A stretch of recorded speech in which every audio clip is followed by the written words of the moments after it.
राधे राधे भक्तों, कैसे आप सभी। स्वागत है आपका हमारे YouTube चैनल ब्रिज अबाउट 2 पे। थंबनेल आपने देखा ही होगा जो मैंने लगा रखा है। इसमें जो हमारा विषय है आज बहुत महत्वपूर्ण विषय है। विषय आपने पढ़ लिया होगा पहले भी, और आपको रिपीट करवा देता हूँ। विषय क्या है कि जो भक्त अपने घर में गणपति बप्पा लेके आते हैं, या माता वैष्णो या फिर माता शेरोवाली जो लेके आते हैं, उनको कुछ टाइम के लिए घर पे रखते हैं जब तक पूजा पाठ करते हैं, और उसके बाद में उनको विसर्जन कर देते हैं। भक्तों, बहुत इंपॉर्टेंट चीज़ होती हैं ये, जो हमारे जीवन में घटित होती हैं। इस जो ये घटित होती है, इन्हीं के ब्याह पे, इन्हीं चीज़ों के ऊपर हमारा जो कर्म होता है उसी के ऊपर हमें फल मिलता है। आपको भी पता होगा कि जब विसर्जन जब होता है, क्या आप ठीक करते हैं? क्या आप माता रानी को जब लेके आते हैं उसके बाद में माता रानी कहाँ चली जाती है? बहुत सारे सवाल होते हैं ऐसे हमारे मन में, और आपके मन में भी होंगे ऐसे ही सवाल कि जब हम गणपति बप्पा मोरया विसर्जन जब आता है, जब हम कुछ दिन के लिए घर पे मेहमान की तरह उन्हें लेके आते हैं और उनका अच्छे से धूमधाम से स्वागत करते हैं गणपति बप्पा का, उसके बाद कुछ दिन उनकी सेवा करके उनको विसर्जन कर देते हैं। और विसर्जन भी ऐसे करते हैं जैसे या तो चलते, जैसे कोई आसपास कोई नहर है या फिर कैसा भी उसको पानी, मैंने बहुत जगह देखा है कि छोटी मोटी जो नहर होती है उसमें भी हम विसर्जन कर देते हैं। पहला भक्त होता क्या है, जब हम गणपति बप्पा को लेके आते हैं, ये हमारी अपनी और अपनी ग्रंथों में जो लिखी हुई वो सोच मैं आपको बताता हूँ। उसमें होता क्या है कि जब गणपति बप्पा लेके आते, गणपति बप्पा कोई साधारण देवता नहीं है, हमारे परम पूज्य सबसे पहले पूजनीय देवता गणपति बप्पा रहे हैं और वही रहेंगे। यही आशीर्वाद भगवान विष्णु का है गणपति बप्पा के ऊपर। जो गणपति बप्पा है सबसे पहले परम पूजनीय हमारे गणपति बप्पा है। गणपति बप्पा को बारंबार नमस्कार। गणपति बप्पा एक ऐसे देवता है जो मंगल मूर्ति, हर जगह जब विवाह होता है या कोई भी अच्छा कार्य होता है तो उनको याद किया जाता है। उनके बिना कोई भी कार्य संपन्न नहीं होता। तो आपको ये भी मालूम होता है कि जब हम गणपति बप्पा की जब पूजा करते हैं तो वो हमारे विघ्न हरी लेते हैं। लेकिन जब हम उनकी जब आराधना करते हैं, जब हम घर पे, जब इनका महोत्सव आता है गणपति बप्पा मोरिया वाला, जब हम कुछ दिन के लिए घर पे लेके आते हैं, सेवा करते हैं, उनके धूमधाम से हम अपना त्यौहार मनाते हैं। लेकिन इसके बाद में हम इनको विसर्जन करके आते हैं। मेरा मेन इस पे जो विषय है यही है कि हमें विसर्जन जो करते हैं, हम इस पे विसर्जन ना करके हम इनको घर में ही रखें। विसर्जन करना नहीं ठीक लगता, क्योंकि जब जिसकी हम आराधना करते हैं, जिसको हम पूजते हैं, जैसे गणपति बप्पा की जगह और भी जो देवता हमारे पास है, जो और भी हम जिसकी आराधना करते हैं, क्या हमको उनको भी विसर्जन करके आते हैं? नहीं करते। फिर क्यों नहीं करते? उनको क्यों नहीं करते, गणपति बप्पा को ही क्यों करते हैं? इसके पीछे बहुत बड़े बड़े रहस्य हैं, बहुत बड़े बड़े जो इसके पीछे जो लिख रखा, लोगों ने बहुत कुछ लिख रखा है। लेकिन अपने अंतरात्मा से आप पूछिए, अपनी आत्मा से पूछिए कि आप ठीक करते हैं? भक्तों, ऐसा नहीं करना चाहिए। यही मेरी जो अंतरात्मा की जो गवाही है वही ये कहती है कि आपको ऐसा नहीं करना चाहिए, इससे आपको बचना चाहिए। आप एक बात बताइए, जब आप गणपति पापा को जब आप उसकी सेवा करते हैं जब तक वो आपके ऊपर आशीर्वाद रखते हैं, ये भी अच्छी बात है। लेकिन जब चले जाते हैं, जब उसको छोड़ के आ जाते हैं, विसर्जन करके आ जाते हैं, जब वो कहाँ चले जाते हैं, फिर वो 1 साल का जो गैप हो जाता है, उसमें वो गैप पूरा करने के लिए क्या आपके घर में कोई भी मंगल कार्य क्या नहीं होता है? और क्या आप उस विसर्जन के बाद में गणपति पापा को याद करना क्या भूल जाते हैं? और अगर आप भूल जाते हैं तो फिर बार बार उसको लेके आना और विसर्जन करके आना, ये कहाँ का, ये क्या चीज़ है? ये जो चीज़ जो आप करते हो, तो इससे आपको बचना चाहिए। कैसे कि आप अपने आप से सवाल कीजिए, जो देवी देवता या जो भगवान जिसकी आप पूजा करते हैं, उसको आप किसी भी पानी में बहा के आ जाते हैं। बहा के आने का मतलब तो ये होता है ना कि हमने या तो कोई खंडित चीज़ है, या फिर खंडित चीज़ ना होके कोई चीज़ ऐसी हो जाती है जो हमें पसंद ना हो, उसको हम बहा देते हैं। या फिर पूजा पाठ का जो सामान, जो पूजा संपूर्ण हो जाती है उसका जो सामान है वो हम बहा देते हैं। लेकिन ये जो इतने दिनों से जो रीत चली आ रही है, जो जगह जगह प्रथा देख रहे हैं आप लोग, हर जगह देख रहे हैं कि गणपति बप्पा का जो इतना अच्छा फेस्टिवल आता है और जो माता वैष्णो देवी का इतना अच्छा फेस्टिवल आता है, उस पर विसर्जन किया जाता है। मैं आज से नहीं, बहुत सालों से देख रहा हूँ, और आप भी देख रहे होंगे इन सब चीज़ों को। क्या ये ठीक लगता है आपको? अपने आप से ही सवाल कीजिए। मुझे बिल्कुल ठीक नहीं लगता। इसी विषय को लेके ही मैंने ये जो भी वीडियो आज देख रहे हो आप, ये इसी विषय पे है कि ये जो चीज़ें होती हैं नहीं करनी चाहिए। गणपति विसर्जन करने का मतलब सीधा सीधा भक्तों ये है कि आपने उस देवता को अपने घर से बाहर निकाल दिया। आप बाहर क्यों निकालते हैं? आप होते कौन हो बाहर निकालने वाले? एक तो आप पूजा करते हो, पूजा ही मत करो उसकी। अगर पूजा भी करते हो तो उसको अच्छे से रखो अपने घर पे, उसको फिर 1 साल बाद का गैप करते हो, 1 साल तक आप उसको बाहर कर देते हो, यानी कि आपकी आस्था कुछ दिन के लिए होती है, फिर आस्था आपकी भाग जाती है। यही कन्फ्यूज़न और यही चीज़ें, इन सभी चीज़ों को दूर करने के लिए मैंने ये वीडियो बनाई है। और इस वीडियो में सिर्फ मैं आपको यही बताऊंगा कि इनका जो विसर्जन होता है वो क्यों करते हैं, और करते हैं अभी जो लोग करते हैं वो उनको क्या फल मिलता है और क्या फल भगवान उनको देते हैं। जो मेरी अंतरात्मा है, जो भगवान श्री नारायण का जो आशीर्वाद है, उसके व्यापी मैं आपको बताता हूँ भक्तों कि हमें गणपति बापा या तो हमें लेके ही ना आए, अगर लेके आते हैं तो उनकी अच्छे से धूमधाम से सेवा करें। और सेवा ये नहीं कोई हमने 7 दिन कर ली, किसी ने 9 दिन कर ली, किसी ने 11 दिन कर ली, ऐसी सेवा का कोई महत्व नहीं होता। सेवा किसी की भी करो, आपको उसको कंटिन्यू करना है, उसको लगातार करना है। ये 7 दिन 9 दिन 10 दिन 20 दिन ऐसी सेवा मत करो। अगर करनी है तो अच्छे से करो, या फिर करो ही मत। या फिर अपने मंदिर से, आपके मंदिर में भी, आपने मंदिर में कभी जाके देखिए, जिस गणपति बापा को आप पहले लेके आते हैं सेवा के लिए, बाहर से धूमधाम से लेके आते हैं, उसके बाद सेवा करते हैं 7 से 9 दिन की, उसके बाद में उसको बहा देते हैं चलते पानी में, या कोई भी पानी देखा आपने उसमें विसर्जन कर देते हैं। जैसे मुंबई में देखा होगा आपने कि वहाँ पे तो फेस्टिवल की छुट्टी तक होती है, गवर्नमेंट हॉलीडेज़ है, लेकिन वहाँ पे भी समुद्र देव में वहाँ पे उनको बहा दिया जाता है। अब वो समुद्र देव में जा रहे गणपति बापा, क्या वो इतना खारा पानी होता है? ठीक है, पानी जैसा भी है, लेकिन जब वो विसर्जन करते थे, यानी कि आपने अपने हिसाब से गणपति बापा को विसर्जन कर दिया, घर से बाहर कर दिया, फिर आपकी रक्षा कहाँ से करेंगे वो? और क्यों करेंगे आपकी रक्षा? वो भी तो बोलेंगे ना कि आपने मुझे 7 दिन तक रखा, 7 दिन के बाद में वो कहाँ चले जाते हैं? आपने उसको घर से बाहर कर दिया, फिर आपके घर में तो कोई मंगल कार्य होना ही नहीं चाहिए। इसका मतलब तो कोई शादी विवाह या कोई भी शुभ कार्य है, या कोई हवन होम हवन कुछ भी नहीं होना चाहिए, क्योंकि गणपति बापा तो बाहर हैं। फिर आप उसका नाम कैसे ले सकते हैं कि हाँ गणपति बापा हमारे मंगल कार्य कीजिए? कैसे करेंगे? आप तो उसको बहा के आ गए ना, फिर आपको नहीं करना चाहिए ऐसा। यही सारी चीज़ें भक्तों, यही चीज़ें मैटर करती हैं, आपके कर्म, और आपके कर्म जो होते हैं वही प्रधान होते हैं। कर्म की प्रधानता इतनी बड़ी होती है कि भगवान भी उससे बचे नहीं है। भगवान नारायण को भी यहाँ पे अवतरित होना पड़ता है बार बार। भगवान महादेव वरदान देते हैं तो भगवान नारायण उस वरदान की काट भी कर देते हैं। यही आज तक आप सब ने देखा होगा। और इन्हीं सभी चीज़ों को लेके मैं इतना ज़्यादा इसमें जो अभी वीडियो बना रहा हूँ, इन्हीं सभी चीज़ों के जो सवाल होते हैं, जो इकट्ठे मन में रहते हैं, हमेशा सवालों का जो जंजाल रहता है वो मन में चलता रहता है कि ऐसा क्यों होता है, क्यों होता है। तो आप कभी शास्त्र उठा के देखिए, हमारे हिंदू धर्म में इतने अच्छे अच्छे शास्त्र हैं, भगवत गीता है, आप कभी उनका अध्याय, कभी उनका श्रवण कीजिए, आपको इतनी नॉलेज मिलेगी, उसमें इतनी नॉलेज मिलेगी कि शायद ही आपको सवाल करने की ज़रूरत दोबारा पड़ेगी। और अगर फिर भी आपको ज़रूरत पड़ रही है तो उसको रिपीट अगेन कीजिए। ऐसा नहीं है कि आपने एक बार पढ़ लिया और दोबारा आपको रिपीट ही ना किया जाए। जब हम स्कूल में जाते हैं तो ऐसा नहीं है कि हम एक क्लास में पढ़े और दोबारा पढ़े ही ना हो, ऐसा नहीं होता भक्तों। 1 से शुरू होकर हमें 12 के बाद ग्रेजुएट के बाद भी MBA MCOM बहुत सारी पढ़ाइयाँ होती हैं। ऐसे ही हमारा इसमें है, अपने जो आध्यात्मिक जो नॉलेज की जो अपनी क्षेत्र है, इसमें भी ऐसा ही है कि आप जो भी वेद पढ़ेंगे, जो भी गीता पढ़ेंगे, जो भी पढ़ेंगे, आप इतना ज्ञान है, हमारा इतना ज्ञान है इन ग्रंथों में कि आपकी उम्र कम पड़ जाएगी, लेकिन इनका जो ज्ञान है वो आप पढ़ नहीं पाएंगे पूरी ज़िंदगी में। उन्हें सभी का निचोड़, आज जो गुरु बैठे हैं, एक से एक जो बड़े बड़े गुरु बैठे हैं, आध्यात्मिक संत और साधु और जो बैठे हुए हैं, वो इन्हीं का श्रवण करके अपना पूरा ज्ञान आप सबको देते हैं। आपको उनको अप्लाई करके अपने जीवन में चलना जरूर चाहिए। ठीक है भक्तों, मैं अपनी ज़्यादा वीडियो लंबी ना करके सिर्फ आपको यही बताना चाहता हूँ कि और जो गणपति बापा का जो विसर्जन होता है वो अपना विसर्जन ना करके सिर्फ आप मन से उनको बोलें कि हे गणपति बापा हम विसर्जन नहीं करेंगे, हम आपको अपने साथ हमेशा रखना चाहते हैं।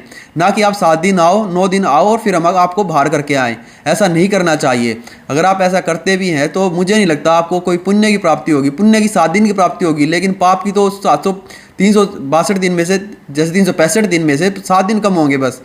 तो ऐसा क्यों करते हो आप ऐसा? और फिर इसी पे माता वैष्णो देवी जो आती है, जब नवरात्रे आते हैं उसमें भी ऐसा ही करते हैं। कुछ लोग अपने घर में मूर्ति लेके आते हैं, कुछ गत्ते की मूर्ति लेके आते हैं, कुछ पेपर की मूर्ति लेके आएंगे। जो जैसी मूर्ति लेके आए, जिस भी भक्ति, जिस देवता में जैसी श्रद्धा होती है वो उसकी वैसी पूजा करता है। लेकिन पूजा करने का ही प्रावधान है।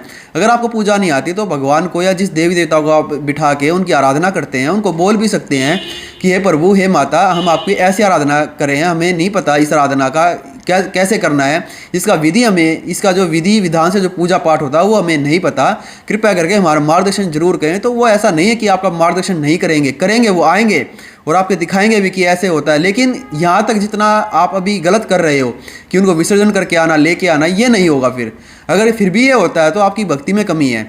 आपकी भक्ति की शक्ति में कमी आ जाती है। आप उस भक्ति के मनोबल को बढ़ाइए। आपको ज़रूरत है अपने इम्प्रूवमेंट की। अगर आप वो भी इम्प्रूवमेंट नहीं करेंगे तो फिर आपकी भक्ति कैसी हुई। साधारण सा मेरा ये सवाल है आप सबसे, क्या आपको जब विसर्जन जब आप करते हैं किसी भी नदी में, किसी भी कहीं पे भी जब विसर्जन करके आ जाते हैं, क्या ये ठीक होता है? आपको ये पता है कि ये प्रथा कहाँ से चली है और किसने चलाई है और क्यों चलाई है? ये विसर्जन कहाँ से शुरू हुआ है? अगर आपको ये पता है तो मेरे कमेंट में भी ज़रूर लिख के एक बार भेजें कि ये प्रथा वहाँ से शुरू हुई है, मुझे भी बताएं। फिर मैं आपको उसका जवाब भी दूंगा कि ये प्रथा कहाँ से चालू हुई है, किसने चालू की और किसके कहने से। हर आदमी एक दूसरे को देख के ये प्रथा चालू कर रहा है हर घर में कि थोड़े दिन गणपति बापा का विसर्जन आया, हम उनकी सेवा करेंगे, बाद में उनको भा के आ जाएंगे। ये नहीं करना चाहिए। ऐसा मुझे भी बहुत बुरा लगता है। और उनको ऐसे कैसे चलते पानी में छोड़ के आते हो? पानी भी गंगा माँ में छोड़ के ही नहीं आते। हरिद्वार कोई जाता नहीं है, और कोई जाता भी है तो बहुत कम लोग जाते हैं। हर आदमी अपने आसपास में ढूंढता है, कोई भी चलता पानी, कोई भी नहर मिल जाए उसी में विसर्जन कर देते हैं। भक्तों, सीधा सीधा मतलब यही है कि जो विसर्जन आप करते हैं वो आपको नहीं करना चाहिए। अगर आप ऐसा करते भी हैं तो मेरे हिसाब से और अपने ग्रंथों के हिसाब से, और जो हमारे गीता में मैंने जो स्वाध्याय किया है, जो पढ़ाई की है, जो मैंने पढ़ा है, इसमें जो मैंने ज्ञान अर्जित किया है, जो अपने नारायण जी ने मुझे ज्ञान का आशीर्वाद जो दिया है, उसके व्यापे में आप सबको बताता हूँ कि विसर्जन करने से बच्चे उनकी सेवा करने में अपना मन लगाएं। आप उनकी सेवा कीजिए, उनको उनका जो प्रसाद है वो आप बांटिए लोगों में, उनकी भक्ति का संचार वो कीजिए, लेकिन विसर्जन ना करें। विसर्जन आप करते हैं तो आप पाप के भागीदार बनते हैं, ना कि पुण्य के। और फिर यही चीज़ मैं माता रानी के लिए भी कहता हूँ। जो माता शिरोह वाली जब नवरात्रे आते हैं माता रानी के, उसमें भी आप ऐसा ही करते हैं। जो भी विसर्जन करते हैं, विसर्जन का मतलब यही होता है कि या तो कोई खंडित मूर्ति हो या पूजा पाठ की जो सामग्री होती है वो विसर्जन होती है, या ऐसा नहीं है किसी भी आप अच्छी मूर्ति को, किसी भी देवी देवता का जो उसमें जिस भी देवी देवता की वो मूर्ति है, या फिर जैसा भी आप पोस्टर लेके आए हैं, उसको आप ऐसे ही पूजा पाठ करके उसको भा नहीं सकते। आप ऐसा नहीं कर सकते। अगर आप ऐसा करते भी हैं तो आपके ही पुण्य घटते हैं इसमें, आप ही का इसमें कर्म माइनस में जाता है, आप ही के कर्म इसमें क्षीण होते हैं। तो आप ऐसा अपने ही कर्म क्यों क्षीण करते हैं? आप पुण्य क्यों नहीं कर रहे हो? आप पुण्य कीजिए, पुण्य बढ़ाइए, अपने पुण्य के जो बल होते हैं वो बढ़ाइए, पुण्य की शक्ति को बढ़ाइए।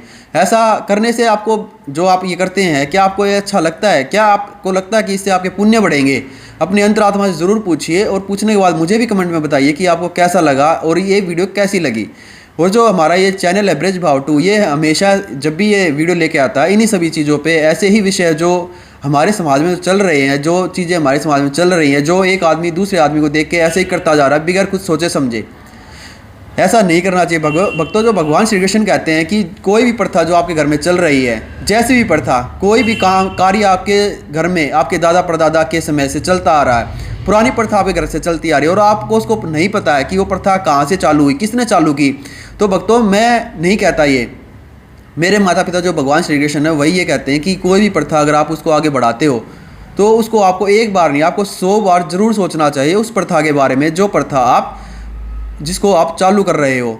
और जो प्रथा आप चालू कर रहे हो, अगर आपको उसके बारे में नहीं पता तो आपके पेरेंट्स जो होते हैं, आप एक बार उनसे डिस्कस कीजिए, कि उनके बारे में पूछिए कि ये हम जिस भी देवी देवता की पूजा करते हैं, ये हमारे घर में कब से हैं, हम इनकी कब से आराधना करते हैं, और ये आराधना किसने चालू की, और जो भी हमारे घर में पूजा पाठ की जो सामग्री है, पूजा पाठ जो होती है, वो कब से चालू हो रही है, और किस किस देवी देवता की हम पूजा करते हैं, और कहाँ कहाँ हम आते हैं जाते हैं, या कौन से हमारे देवता हैं, वो आपके पेरेंट्स को ज़रूर पता होगा।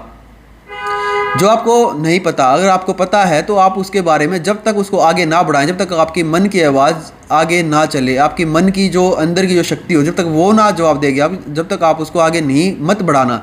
अगर आप बढ़ाते हैं तो लास्ट में फिर वही होगा, वही अंजाम मिलेगा आपको, आपके कर्म वही होंगे जो भगवान श्री कृष्ण ने कहा है कि जैसा बोओगे वैसा ही आपको मिलेगा, जैसा कर्म वैसा फल। इसकी चिंता मत करो फल की, जैसा आपने कर्म किया वैसे तो आपको फल मिलेगा। फिर आप ऐसा क्यों सोचते हैं कि आपको कर्म अच्छा मिलेगा, आपको फल अच्छा मिलेगा, कर्म आप जैसे मर्जी करो। आप अपने कर्म के अधीन ही चल सकते हो, कर्म के ऊपर या नीचे नहीं जा सकते।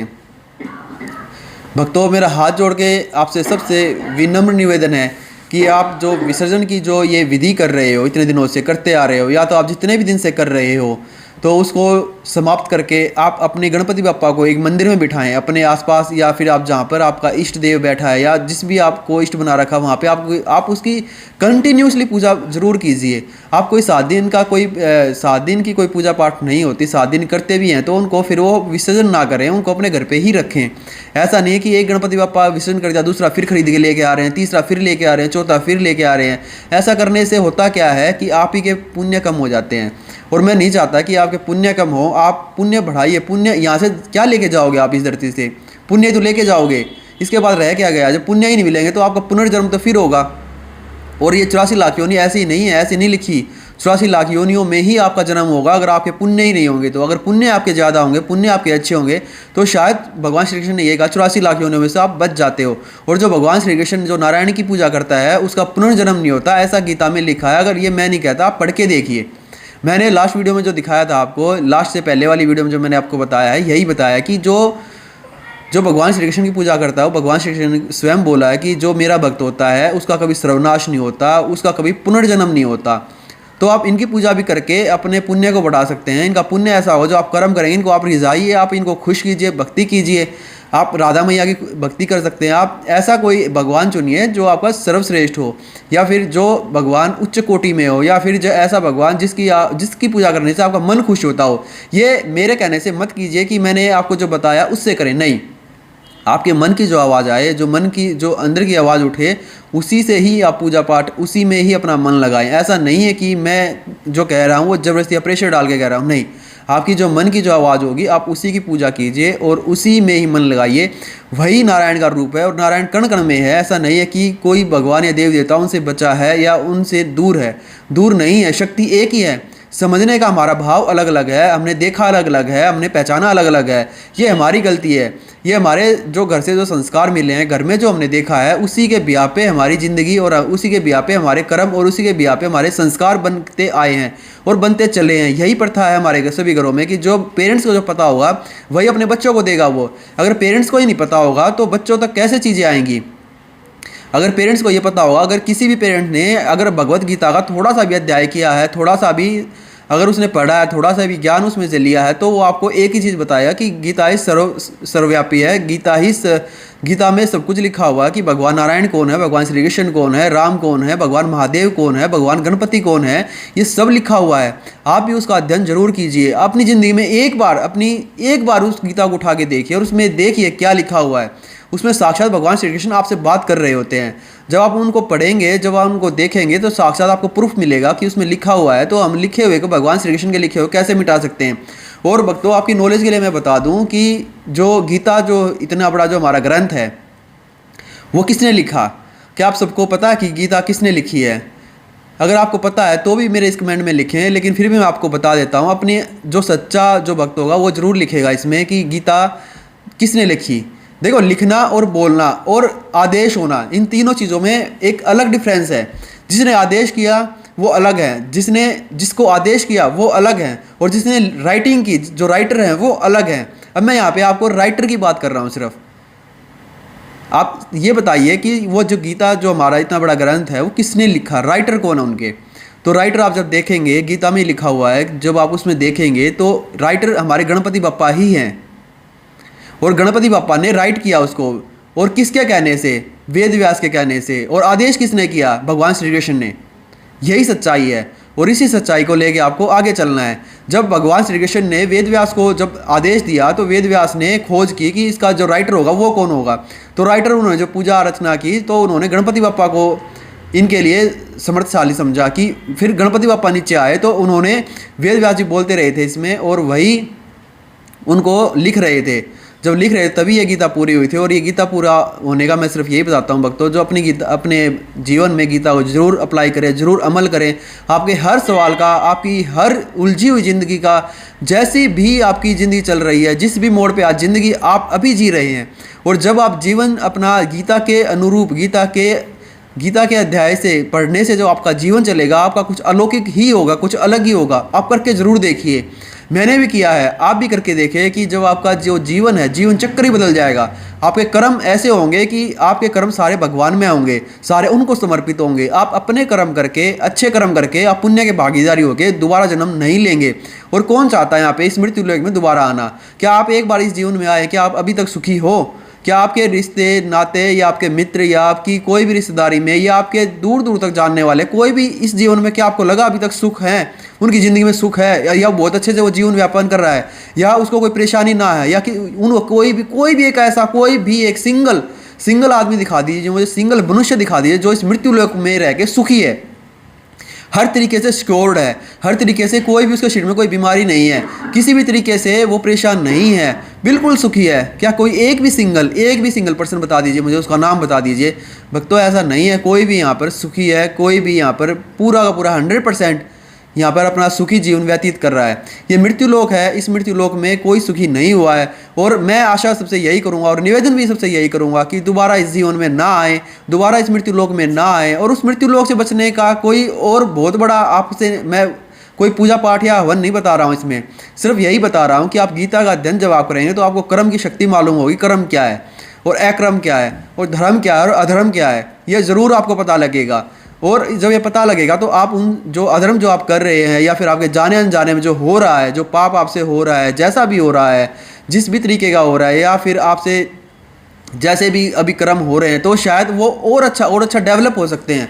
गीता के पढ़ने से इतने अच्छे हो सकते हैं, शायद आप उनका अनुमान भी नहीं लगा सकते। जब आप अनुमान नहीं लगा सकते तो भक्तों क्यों आप उससे वंचित हो, क्यों आप उससे दूर हो, गीता से क्यों आप दूर हो? तो जब आप दूर हो तो मुझे नहीं लगता कि शायद आपके पुण्य बढ़ रहे होंगे। आपके पुण्य जब ही बढ़ेंगे जब आप उनका सहारा लेंगे, जब गीता का सहारा लेंगे, रामचरितमानस का लेंगे। हमारे प्रभु श्री राम, जो अभी आप सबको पता है कि श्री राम भगवान का जो मेरे पिताजी हैं, जो अयोध्या में जिनका भी मंदिर की प्राण प्रतिष्ठा हुई है, तो आप वहाँ पे भी जाएं। आप अलग अलग धाम पे जरूर जाएं, लेकिन धाम वही हो जो आपके मन में बसा हो, जिसका आराध्य देव आपके मन में बसा हो। एक ही जगह जाएं, एक ही देवता की पूजा करें, एक ही भगवान की पूजा करें, वही आपके लिए पर्याप्त होगा, वही आपके लिए सफल होगा। बार बार इधर उधर ना जाकर सिर्फ एक ही भगवान की पूजा करें। उससे होगा क्या कि वो भगवान आपका जो आपका देवता होगा, जो इष्ट होगा, वही सभी को आपके सामने लेके आ जाएगा। किसी और के सामने आपको ज़रूरत भी नहीं पड़ेगी जाने की कभी। या फिर आपको ऐसा करना चाहिए, जब गीता का जब आप सहारा लेंगे तो आपको पता ही लग जाएगा कि कौन है भगवान, कहाँ से आए हैं भगवान। जो मैंने अभी वीडियो डाल रखी है कि जानिए भगवान कितने हैं, उसमें आपको सारी चीज़ बारीकी से मैंने समझा रखी है।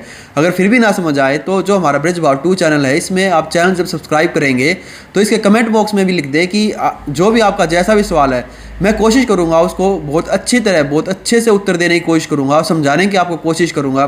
फिर भी ना समझ में आए भक्तों तो देखो, मैं तो इंसान हूँ, मैं मनुष्य रूप में हूँ और आप भी मनुष्य, जो आप इस टाइम पे देख रहे हैं इस वीडियो को, वो भी आप मनुष्य सभी देख रहे हैं। लेकिन आप जब गीता खुद उठाएंगे, खुद कर्म करेंगे, तो आपको बहुत ज़्यादा बेटर लगेगा, बहुत ज़्यादा अच्छा फील होगा। शायद इस वीडियो को देखने से भी ज़्यादा और अच्छा आपको गीता पढ़ने से लगेगा।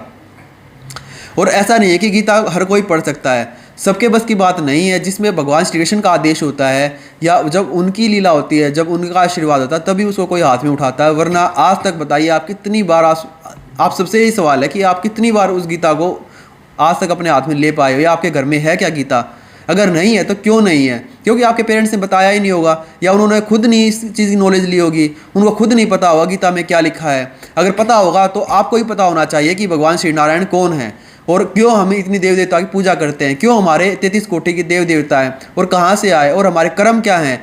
और सबसे बड़ा जो सवाल है आप सबसे कि जो भगवान की जो पूजा करते हैं, जो 33 कोटि देवी देवता होते हैं, जब हम सब की आराधना करते हैं तो ये 33 कोटि देव देवता कहाँ से आए, क्यों आए? और हमारा जो सबसे बड़ा सवाल है कि हमारा मनुष्य योनि में जो जन्म हुआ है ये क्यों हुआ है? हमारा 84 लाख योनियों में अदर जो योनि है उनमें क्यों नहीं हुआ? ऐसा क्यों भक्तों कि हमारा जीवन और हमें जो रूप मिला है ये हमारा रूप। तो भक्तों, जब आपको जो मैंने आपकी बताया आपको पूरी वीडियो में कि आप हमेशा अपनी प्रथा देखिए, ये प्रथा कहाँ से चालू हुई, किसने चालू की, हमारे घर में कौन है इसका जिम्मेदार या चलाने वाला कौन है। सिर्फ जब तक आप इसको समझेंगे नहीं, जब तक आप अच्छा कर्म कर ही नहीं पाएंगे, अपने पुण्य जोड़ ही नहीं पाएंगे, अपने आपके पुण्य बढ़ नहीं पाएंगे। इससे सबसे हाथ जोड़ के यही निवेदन है कि अपनी सारी की सारी जितनी आपकी जो घर में जो चीज़ें चल रही होती हैं, पीछे जो चली आ रही, जिसका आपको बोध नहीं, जिसका आपको ज्ञान नहीं है, जिसका आपको पता नहीं है, वो ज़रूर अपने माता पिता से पता कीजिए और फिर उस चीज़ को आगे बढ़ाइए। आपको अलग ही मज़ा आएगा जीने में, अलग ही चीज़ महसूस होगी कि हाँ, अब मेरे जीवन में अच्छी चीज़ चल रही है, अब मुझे पता है जो मैं कर रहा हूँ। जो भी आप कर्म करें, आप उसकी पूरी नॉलेज रखें, पूरा आपको ज्ञान होना चाहिए उसका। जो आप कर्म कर रहे हैं उसका ज्ञान जब तक आपको होगा ही नहीं, तो आप तो कर्म तो कैसे भी करते रहेंगे। फ़र्क क्या है जानवर में और हमारे मनुष्य होने में? यही फ़र्क है कि इंसान को हर चीज़ का पता होता है या पता नहीं होता, तो पता कर सकता है, जानवर नहीं कर सकता। आप अपनी जानवर वाली ज़िंदगी ना जी के अपने इंसानी रूप में जो आप आए हैं, इस रूप को आप सार्थक बनाइए, इस योनि को आप सार्थक बनाइए, ताकि आप दोबारा इस पृथ्वी लोक पे, इस मृत्यु लोक में ना आ सके, इससे बच सकें। इससे बचेंगे तो आपका पुनर्जन्म नहीं होगा। भक्तों, मेरा यही कहने का एक इसमें जो मैंने आपको बताया, यही कहने का मेरा एक मतलब था, उद्देश्य इसमें यही था कि आप किसी भी देवी देवता को विसर्जन ना करके आएँ, अपने घर पे ही रखें, उनकी सेवा करें, उनकी पूजा पाठ करें। या हमारे माँ बाप अगर बूढ़े हो जाते हैं तो हम उसको छोड़ के थोड़ा ना आ जाएंगे कहीं पे, ऐसा नहीं होता। आप उनकी सेवा कीजिए, सेवा करेंगे तो आपका पुण्य भी अर्जित होगा, आपका पुण्य भी बढ़ेगा, प्लस में आपके भगवान भी, आपके जो देवी देवता जो इष्ट है वो भी खुश होंगे। सबसे निवेदन है कि ऐसा ना करें, ऐसी गलती ना करें। अगर आपको फिर भी आपको कोई सवाल है, कोई आपकी इसमें किसी भी प्रकार की शंका है, तो हमें कमेंट करके पूछिए, हम इसका जवाब ज़रूर देंगे आपको। जब तक जय श्री नारायण, जय श्री राधे कृष्णा, राधे राधे।